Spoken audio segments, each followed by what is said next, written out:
Hi. Okay, good morning.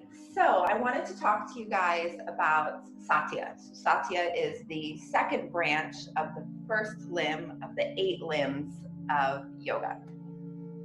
And Satya translates as truth or like authenticity. And yes, it definitely means being truthful in your actions, truthful in how you speak to people, truthful in your thoughts, but also being true to yourself.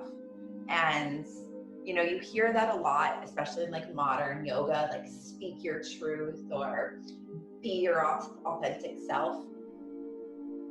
And that stems from Satya. So it takes a little bit of self-exploration, which is going to be the next branch, but it takes a little bit of self-exploration to really know your truth and to really know like what you stand for and what you believe in, which takes practice.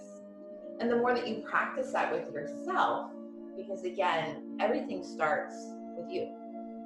And you be the change you want to see. It's got to start from within. So when you practice truthfulness with yourself, then it just becomes a habit. It becomes part of your nature to be truthful with other people. And to practice truthfulness with yourself on the yoga mats translates down to even in the physical pose. Maybe the physical pose is a warrior one, and physically in that moment, warrior one is just not doing it for you, whether your knee is bothering you, or maybe you didn't have lunch and you're dizzy and you shouldn't be kind of coming up and down like that. So instead of fighting yourself and instead of pushing yourself to be in warrior one, because that's what you were cued to do, you listen to yourself, you listen to your body, and you take an alternate pose, even if that alternate pose is child's pose. So that's how we start being truthful with ourselves and honoring what is best for us. And the more you do that for yourself, it's going to be habit, and you're going to end up just being more truthful in your day-to-day life. There is a little bit of like a catch when it comes to Satya. And as you remember, we talked about ahimsa, which is nonviolence. So if there's ever a situation where being truthful may harm another person, it's best to keep that to yourself.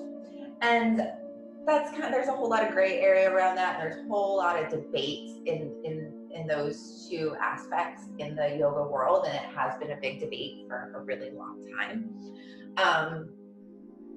But generally it's, just try and be a good person. Don't say things to people that are going to hurt them. There was a saying, I feel like I'm going off on a tangent, but I'm going to finish it. Before you speak, let it pass through three gates. Is it truthful? I totally forgot it. Is it necessary? I'm going to come back to you on the third gate. Actually, I'm just going to Google it while I'm here recording because it's important.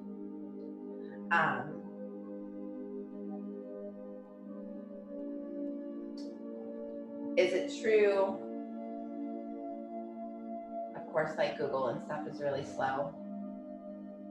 Oh, there we go. And it was Rumi that said it, so I knew this was a big quote. Is it true? Is it necessary? And is it kind? And that was quoted by Rumi. So that is very much a great example of how to practice ahimsa and Satya at the same time. Being non-harming and yet still being truthful. So as you move through your practice today, you don't have to do any deep exploration. You don't have to dig up any like old shadows, but just listen. You just listen to yourself. Whether it's your body asking for something different, whether it's your mind just kind of wandering and daydreaming, just let it be today. So with that and all of my tangent, thank you for listening. We're going to come to a comfortable seat.